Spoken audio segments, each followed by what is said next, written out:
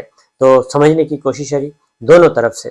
تو D G I S P R کو خاص طور پہ وہ یہ ضرور ان کی گفتگو سنیں، کیونکہ وہ تبھی آئے ہیں، پہلے وہ انجینئرنگ کور میں تھے، تو وہ ضرور سنیں اور ذرا دیکھیں کہ ہو کیا رہا ہے اور اس سے جلتی پر تیل کون کون چھڑک رہا ہے.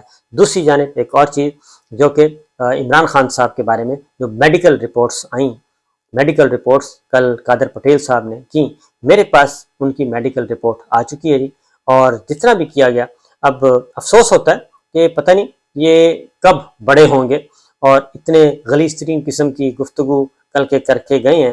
اور وہ میڈیکل رپورٹ ہے یہ میرے پاس عمران خان صاحب کی، اور بالکل ویریفائڈ سرٹیفائڈ.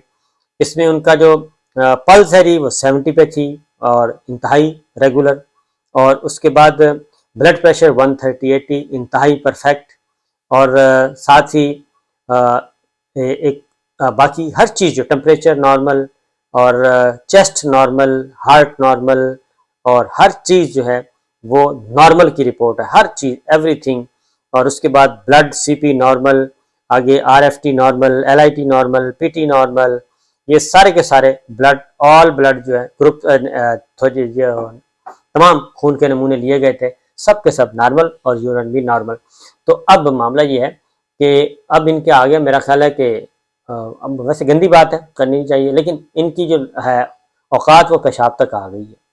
پہلے شیخ رشید صاحب کے بارے میں انہوں نے کہا اور وہ کلیئر ہوئے، اور اب عمران خان صاحب کے بارے میں کہا، ان کی رپورٹس بھی بالکل ٹھیک ہے. اگر معاملہ پیشاب تک آ گیا ہے تو پھر میرا خیال ہے آپ صلح کر لیں. اجازت دیجیے، اللہ حافظ.